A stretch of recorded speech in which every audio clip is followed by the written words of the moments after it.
Olá, dando prosseguimento à nossa disciplina, nós vamos tratar, como dissemos anteriormente, vamos trabalhar com diferentes componentes didáticos, sendo um deles essa categorização que fizemos dos compromissos dos bibliotecários, sendo identificados por 3 R's, sendo o primeiro deles a responsabilidade social. Então, como o R1, a responsabilidade social, nós identificamos o comprometimento social dos bibliotecários com o fortalecimento das bibliotecas como instrumentos de promoção de cidadania e da ciência aberta.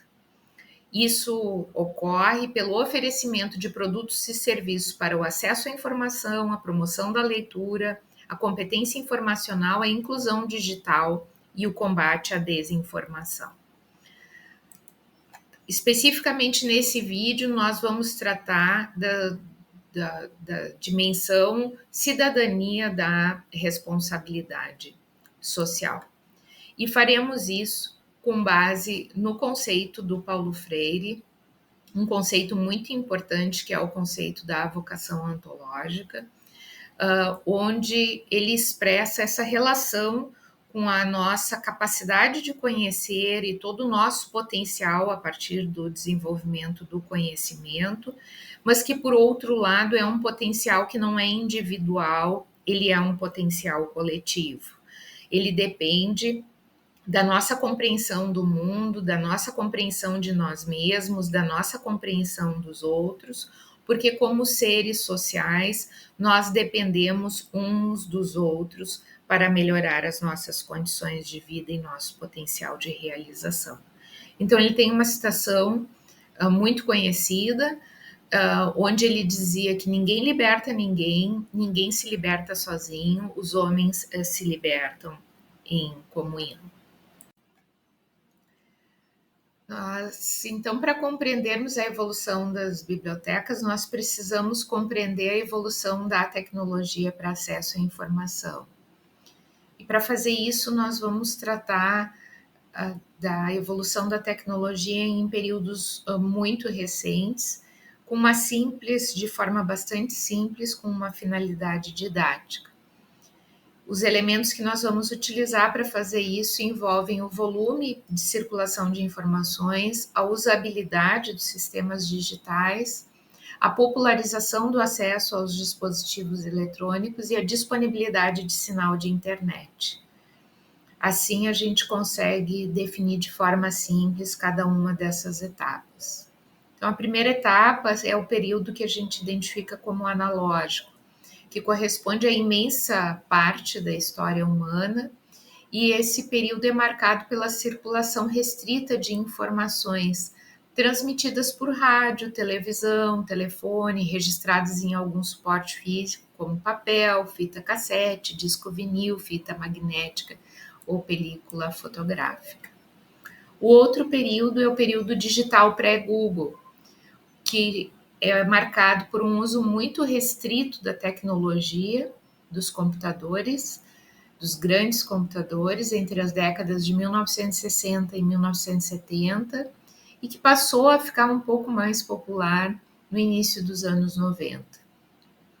A internet começa com um volume de informações muito pequeno em comparação com o que temos hoje, e as interfaces para os usuários eram muito rudimentares. Exigiam um domínio, um conhecimento técnico avançado para seu uso, resultando em uma usabilidade muito limitada. O uso de computadores era feito por uma pequeníssima parcela da população, e dessa parcela, uma quantidade ainda menor possuía computador com conexão à internet, frequentemente discada e lenta. O período digital Google é identificado pelo lançamento do Google Search em 1997 e ampliou exponencialmente o volume das informações disponibilizadas na internet. Seu método de indexação de páginas da web e sua interface de busca simples e intuitiva permitiram que os usuários encontrassem uma ampla variedade de conteúdos com facilidade. A melhoria da usabilidade promoveu também uma maior disseminação do uso dos computadores e uma maior oferta dos serviços de internet banda larga. O período digital móvel ocorreu na evolução dos celulares para sua versão smart e presenciamos um aumento ainda maior no volume de informações circulando na internet, pois as pessoas podiam acessar a internet de qualquer lugar, a qualquer momento. A interface touchscreen dos celulares e os aplicativos com variadas funcionalidades fizeram com que os sistemas digitais tornassem-se ainda mais acessíveis e fáceis de usar, expandindo as possibilidades de interação com a informação digital. A infraestrutura de rede móvel também aumentou, proporcionando conectividade mais rápida com acesso à internet em movimento. Agora, nós temos o período digital social, onde a gente teve um outro nível de acesso à tecnologia e de interesse de grande parte da população no uso da tecnologia, e ele ocorreu pelo surgimento e a popularização das redes sociais, que possibilitaram um aumento impressionante no compartilhamento e na criação de conteúdo online. O volume de informações circulando na internet cresceu significativamente, abrangendo uma ampla variedade de formatos, como textos, imagens e vídeos. As plataformas de mídia social foram projetadas para serem altamente interativas e envolventes, em alguns casos até viciantes, tornando mais fácil para os usuários compartilharem e consumirem conteúdo online. Com muitas pessoas usando smartphones para uso desses aplicativos, o acesso à informação por intermédio da internet alcançou um patamar sem precedentes.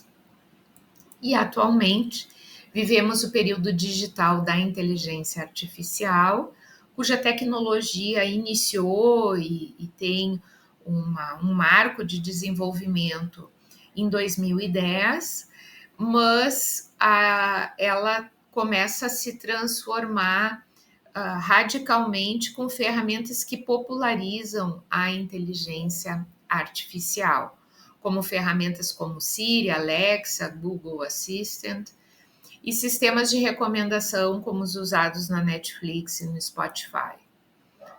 A inteligência artificial possibilitou avanços significativos nas áreas de processamento de linguagem natural, e atualmente o ChatGPT e o DeepSeek são ferramentas então de interação que parecem uma conversa quase humana, gerando textos, resumos e até códigos de programação. Esse período começa a ser marcado por uma automação de várias tarefas complexas, com ferramentas de web semântica, e elas têm um alto potencial de alterar a forma como nós consumimos informação. Então, com tantas alterações na tecnologia impactando no acesso à informação, naturalmente as bibliotecas se reposicionam com funções para além da missão do acesso à informação, mas uma missão ainda mais desafiadora, que é a promoção do conhecimento num contexto de supercirculação de informações. Então, nós identificamos uma proliferação de áudios e vídeos pela internet, especialmente pelas redes sociais, e claramente percebemos uma diminuição da importância do texto escrito como instrumento de informação. Eu tenho um relato muito pessoal. Nós sempre nas bibliotecas da URGS temos bastante bolsistas trabalhando com a gente em bibliotecas, e os bolsistas sempre solicitavam para a gente um tempo para estudar para suas provas. E no final da década de 90, quando eu comecei a trabalhar no Instituto de Física da URGS. Eles solicitavam esse tempo para estudar e no período mesmo de estágio a gente liberava, porque a formação deles sempre é o aspecto mais importante. E eles se muniam de vários livros, pilhas de livros, cadernos e lápis e borrachas, e passavam a tarde estudando. Atualmente, quando um estudante solicita um tempo para estudar para sua prova, muito frequentemente a gente não identifica livros, cadernos, borrachas e lápis, mas o estudante pega então um fone de ouvido e começa a assistir uma videoaula. Então é uma diferença bastante significativa no consumo e nos hábitos de informação que nós conseguimos verificar com essas alterações e com a proliferação de áudios e vídeos. Considerando isso, é muito importante que a gente não tenha medo de questionar se realmente o nosso nicho de atuação ele segue sendo importante e particularmente qual é o papel da leitura nos processos de conhecimento. Então, a partir disso, nós fazemos alguns questionamentos. A leitura e a escrita deixaram de ser relevantes? O livro impresso ainda é importante? Os acervos digitais substituem o livro impresso? As informações disponibilizadas na internet substituem informações publicadas em livros, periódicos? As bibliotecas ainda são necessárias? E o Brasil possui uma política de leitura ou possui apenas uma política de compra de livros? Então, esses são nossos questionamentos. A partir deles, nós identificamos como um elemento importante que é a questão da desinformação e das suas consequências devastadoras para a saúde, para os regimes políticos, democráticos. E esse novo consumo de informação, na realidade, nós temos percebido como um avanço não do conhecimento, como nós iríamos imaginar, pelo aumento de disponibilização de informações, mas também como um aumento da desinformação. Então, nesse paradoxo, que é compreendido neste meme que circula amplamente na internet, a partir deste paradoxo de aumento de disponibilização de informação e, por outro lado, aumento de desinformação, nós vamos responder estes questionamentos. Então, a primeira pergunta é: a leitura e a escrita deixaram de ser relevantes? Para responder essa pergunta, nós trabalhamos e compreendemos o processo de conhecimento muito a partir também do conceito de complexidade de Edgar Morin. E ele, ao inserir esse conceito, ele o coloca num contexto e descreve esse contexto de forma bastante interessante por essa citação.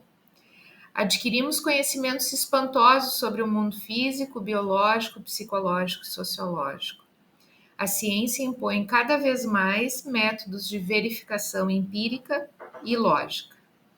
As luzes da razão parecem rejeitar, nos antros do espírito, mitos e trevas. E, no entanto, por toda parte, o erro, a ignorância, a cegueira progridem ao mesmo tempo que os nossos conhecimentos. E nós vemos abundarem os incidentes motivados por processos de desinformação que frequentemente têm consequências bastante desastrosas. Uma pesquisa muito interessante foi feita por Max Fischer e relatada num livro extraordinário chamado A Máquina do Caos.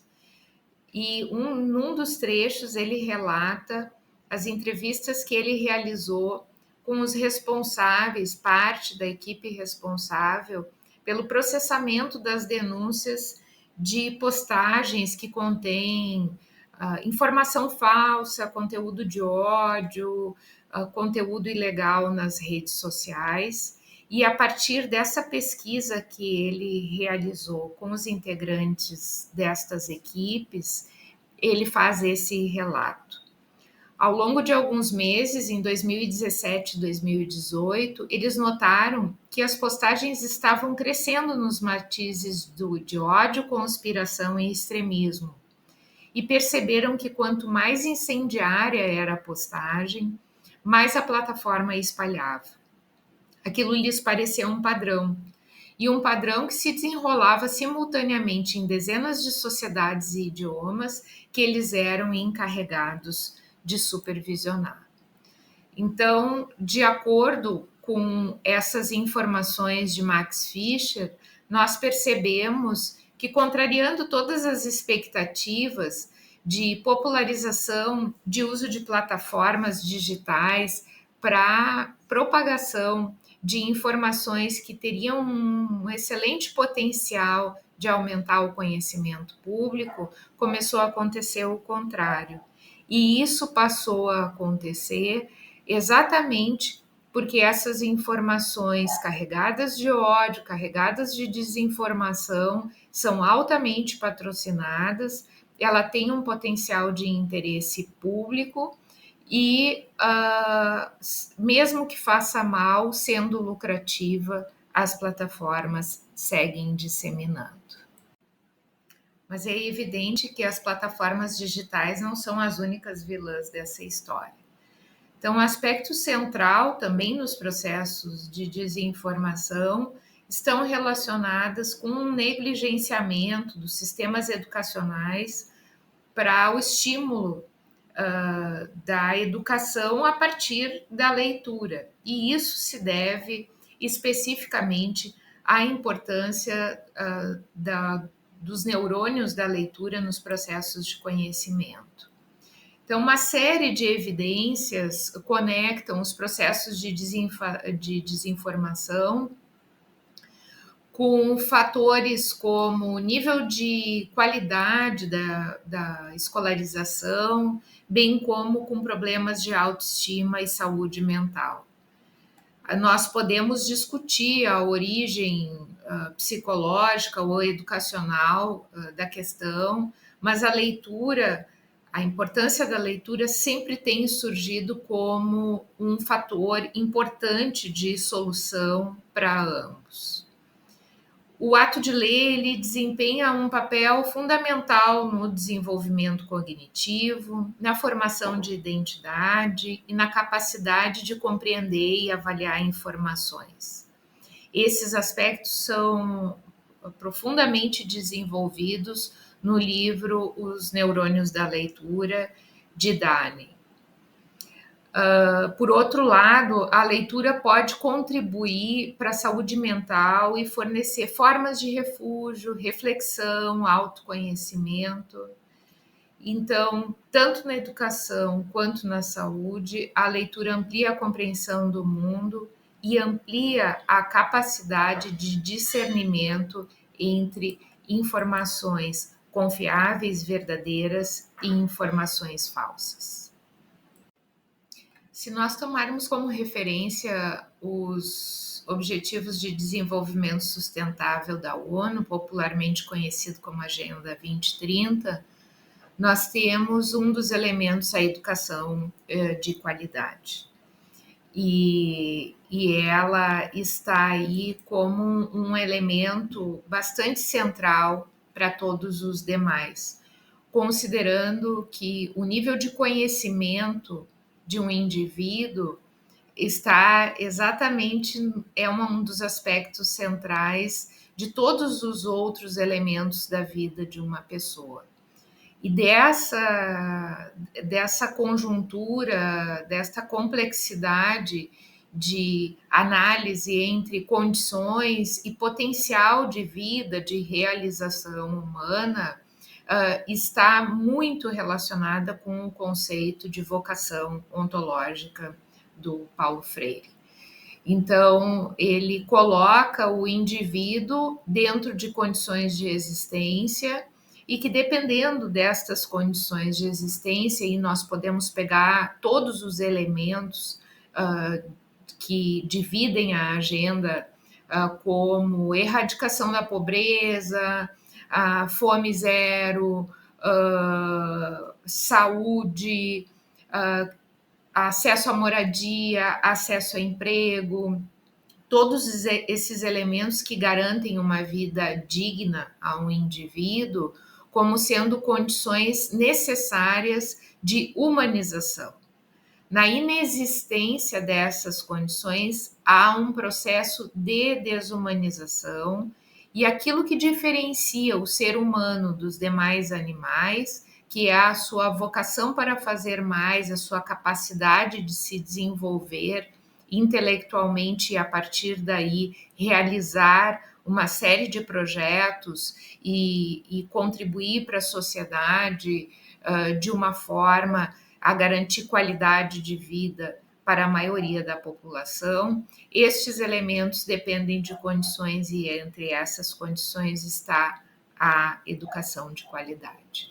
Então, ele diz que a vocação para a humanização se expressa na própria busca de ser mais, através da qual o ser humano está em permanente procura, aventurando-se curiosamente no conhecimento de si mesmo e do mundo, além de lutar para ir além de suas próprias conquistas. Mas isso só acontece a partir de condições de existência humanizadoras e não desumanizadoras, como estão as pessoas que não têm acesso à saúde, não têm acesso à educação de qualidade, não têm acesso à moradia e todos os demais 17 objetivos da Agenda 2030. Então, nossa situação no Brasil, como diria Darcy Ribeiro, a crise na educação não é uma crise, é um projeto. Nós temos uma imensa dificuldade de sensibilização dos governos para políticas públicas que coloquem no centro aspectos fundamentais que garantam condições de vida da população, entre elas a educação de qualidade.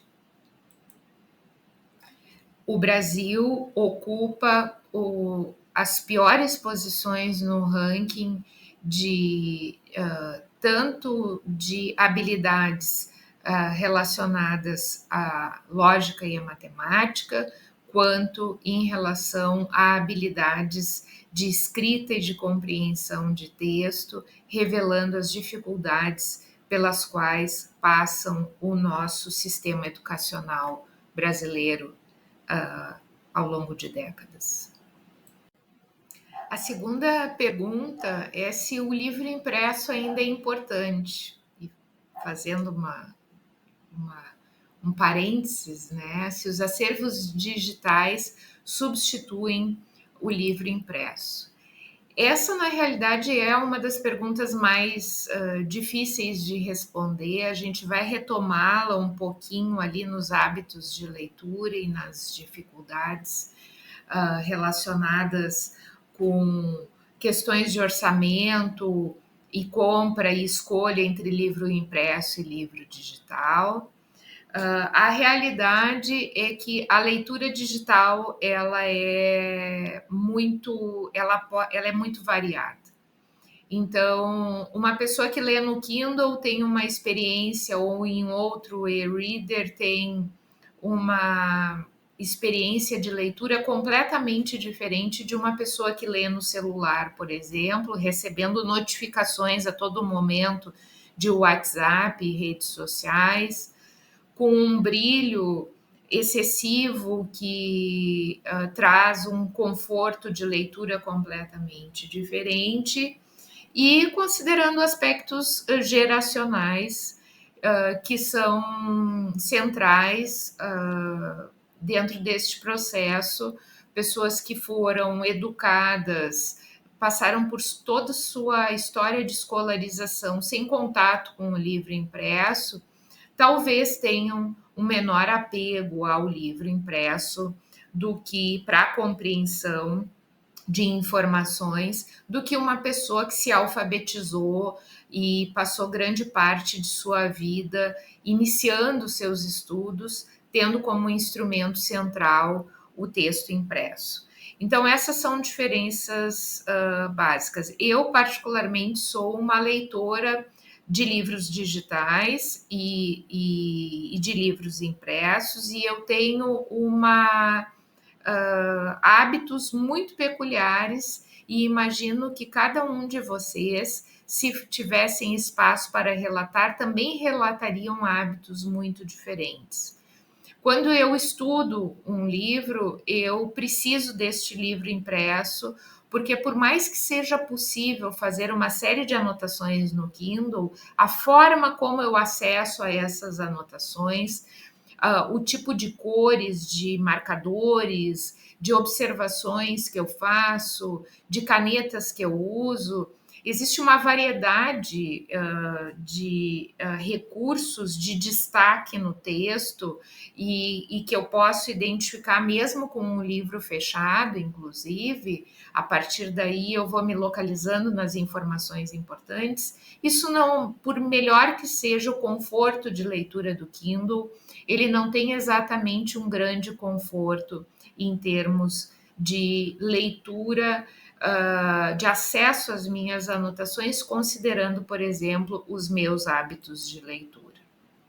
Mas é claro que isso não é um padrão. Todos nós somos muito diferentes na forma de aprendermos, nos nossos hábitos de estudo, e isso tem, por isso essa questão é tão difícil de responder.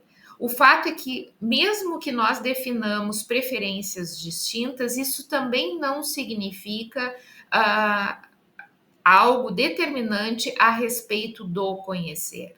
Uma pessoa pode ter um hábito superficial de informação que não lhe leve num celular, por exemplo, que não lhe leve a um conhecimento profundo.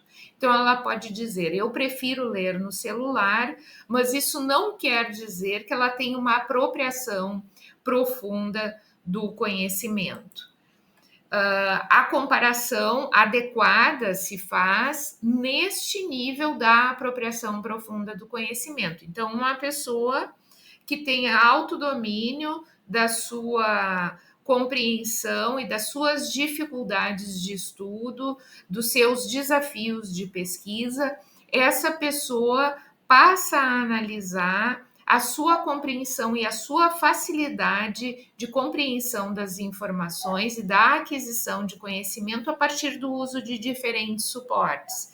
E ela passa muitas vezes a compreender que ela talvez muito que bem consiga ler um artigo de 15 páginas no computador ou no celular, mas que um livro de 500 páginas ela vai ter uma certa dificuldade.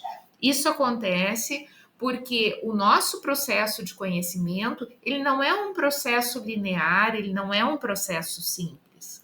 Ele é um processo conturbado.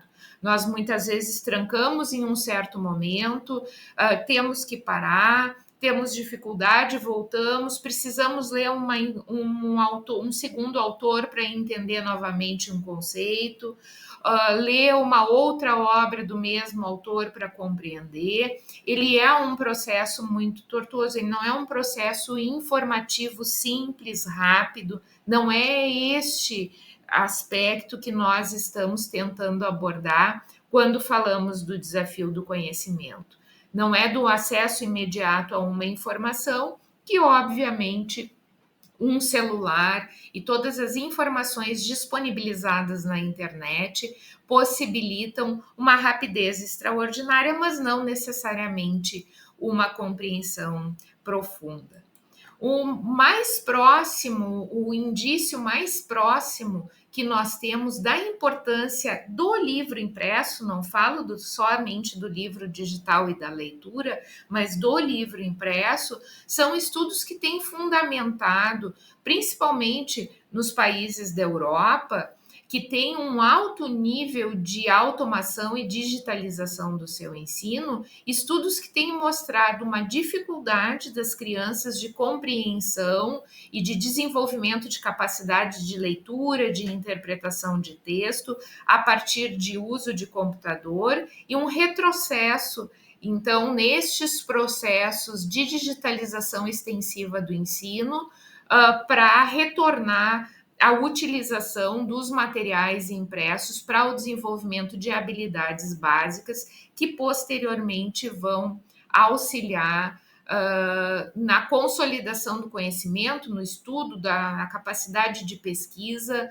destes indivíduos a partir de uma escolarização que se faz a partir inicialmente da leitura de textos impressos. Então, esse é o indício mais próximo que nós temos da importância do texto impresso, nem que seja no início da. Para mim, ele segue importante, mas certamente nós temos relatos diferentes dependendo da idade, dos hábitos, mas sempre tendo em mente que alguém identificar como seu aparelho, seu instrumento preferencial de leitura, uma opção ou outra, não necessariamente significa que ela seja que seja uma opção vinculada a um instrumento de conhecimento. Ele pode ser exclusivamente um instrumento de informação e de acesso a uma informação de forma muito superficial. A terceira pergunta corresponde: as informações disponibilizadas na internet substituem informações publicadas em livros periódicos? Dica: a resposta está nos slides anteriores. Quando nós tratamos dessa permissividade das plataformas em relação às informações falsas e, portanto, na falta de confiabilidade do tanto de informação que circula pela internet, e dessa constatação de que, apesar de todo o desenvolvimento científico presenciado, de todo o avanço do conhecimento científico presenciado, o conhecimento público ainda carece de uma compreensão que leve a um mundo mais justo, com condições melhores de vida para todos e que as pessoas consigam se desenvolver de uma forma conjunta e colaborativa. Todas essas informações, esses elementos demonstram que realmente as informações disponibilizadas, o acesso à informação amplo pela internet, não tem nos levado a processos de conhecimento. E outra informação fundamental nos é dada no momento que nós fazemos uma pesquisa num catálogo de biblioteca, num sistema de descoberta de biblioteca, consultamos a inteligência artificial, um chat GPT e submetemos um questionamento a livros, artigos e ferramentas de inteligência artificial que nos fornecem respostas que são muito mais qualificadas, mais profundas e capazes de problematizar aquela informação que às vezes é dada de forma descontextualizada, não necessariamente é verdadeira, é uma resposta simples para um questionamento complexo. Então, estas abordagens profundas, baseadas em evidências, referenciadas, que trazem a confiabilidade das informações, essas abordagens publicadas em livros, periódicos, que podem ser científicos, podem ser de divulgação, nesta extensão necessária para o desenvolvimento de abordagens complexas, ela não é substituída por informações descontextualizadas, não checadas, não referenciadas na internet. Nossa quarta e difícil pergunta: para os bibliotecários, difícil de responder honestamente e de peito aberto para fazer uma reflexão bastante crítica sobre a nossa atuação, é se as bibliotecas ainda são necessárias. E o mais estranho é que a resposta ela não é óbvia no Brasil. Nós temos uma idealização do espaço da biblioteca como um espaço de saber, um espaço de conhecimento, como se, independentemente de suas características, a biblioteca cumprisse essa função. Essa idealização, ela não é útil para nós. A biblioteca, ela não é um espaço simbólico, ela é um espaço que precisa cumprir funções muito importantes, que precisa ter recursos e que ela tem requisitos de produtos e serviços e de atendimento da comunidade para ser chamada de biblioteca. Nós temos uma ausência avassaladora de referência de bibliotecas desse tipo. Nossas bibliotecas, tradicionalmente, elas possuem pouquíssimos recursos, mas são chamadas de bibliotecas. Muitas vezes são depósitos de livros. E essa é uma reclamação recorrente. Se a gente lê O que é Biblioteca, do Luiz Milanese, da coleção Primeiros Passos da década de 80, nós permanecemos com estes mesmos questionamentos e com esta mesma dificuldade pela inexistência de padrões de referência amplamente disseminados nos bairros, nas escolas, nas cidades, de bibliotecas que tenham uma estrutura adequada para a função que precisam cumprir. Nós temos, então, uma comunidade, nós temos coleções e sistemas, nós temos serviços e nós temos esse espaço que ele pode ser físico e virtual, ele pode ser só virtual ou ele pode ser só físico, mas ele necessariamente precisa produzir um impacto dentro da comunidade a que ele se dedica. Caso contrário, nós não podemos chamar este espaço de biblioteca. Nós não podemos dizer que aquela sala que existe ou aquele repositório que existe, se ele não é utilizado por ninguém, que isso é normal, que isso é inerente ao desenvolvimento da tecnologia, que as pessoas leem menos, que as pessoas não valorizam a leitura. É papel da biblioteca se fazer utilizar. E não utilizar com funções diversas que não sejam efetivamente voltadas para a descoberta do conhecimento e por todas as razões que nós elencamos até agora, descoberta do conhecimento que necessariamente envolve promoção da leitura e um uso e uma apropriação de informações em nível profundo, não somente superficiais. Então, a biblioteca ela precisa estar engajada com esta mudança na comunidade. A biblioteca universitária ela tem um elemento adicional porque ela se dedica a uma comunidade que ela não é apenas usuária de informação, mas ela é também produtora de informação, ela é produtora de conhecimento.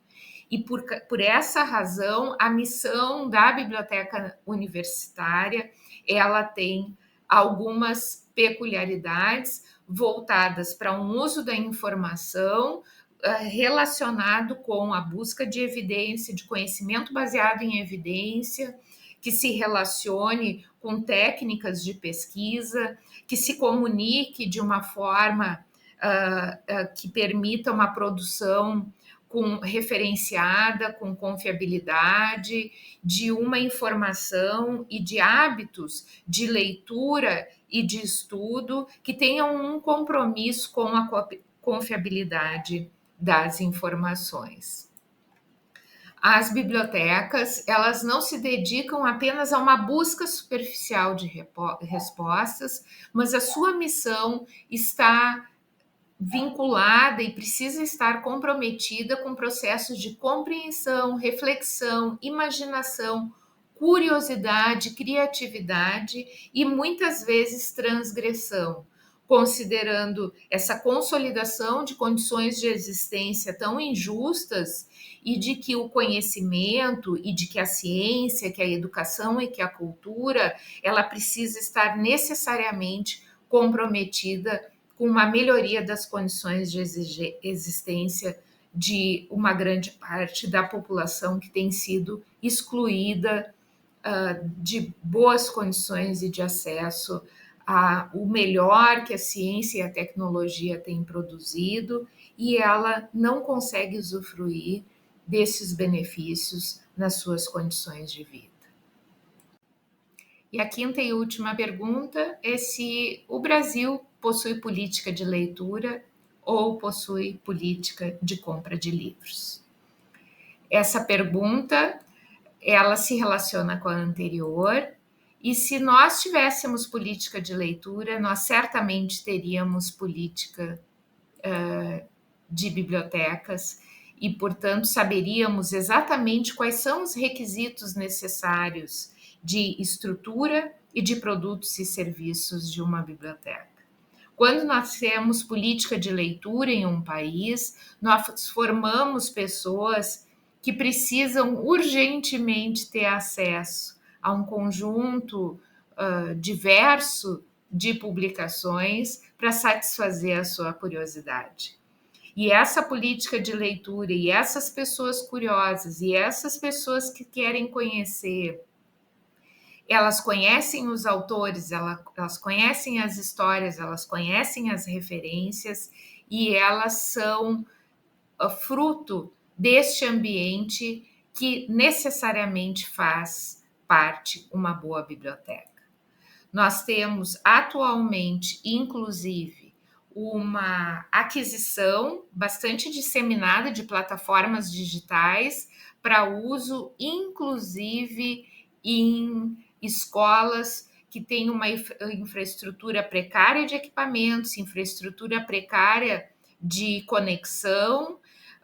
As crianças talvez fossem usar essas plataformas, imagina, nos celulares dos pais, numa condição, mas nós temos uma quantidade significativa de recursos investidas muitas vezes em livros didáticos, em livros literários que não são distribuídos para os alunos. Nós temos investimentos em plataformas para serem usadas em escolas que não têm equipamentos e conectividade. Isso se chama política de compra de livros. Isso não se chama política de leitura. Caso fosse política de leitura, nós necessariamente teríamos grandes bibliotecas e não uma reclamação que perdura de um que é a biblioteca do Luiz Milanese, ainda escrito em 1984, 1983. Então, respondendo às nossas perguntas, a leitura e a escrita deixaram de ser relevantes? Não. O livro impresso ainda é importante, aparentemente. Sim. As informações disponibilizadas na internet substituem as publicações de livros e periódicos? Não. As bibliotecas ainda são necessárias? Sim. E o Brasil possui uma política de compra de livros. Não necessariamente possui uma política disseminada de leitura. Se ela existe, ela é pontual, mas ela não é uma política disseminada. A seguir, nós vamos falar da responsabilidade social em relação à ciência aberta.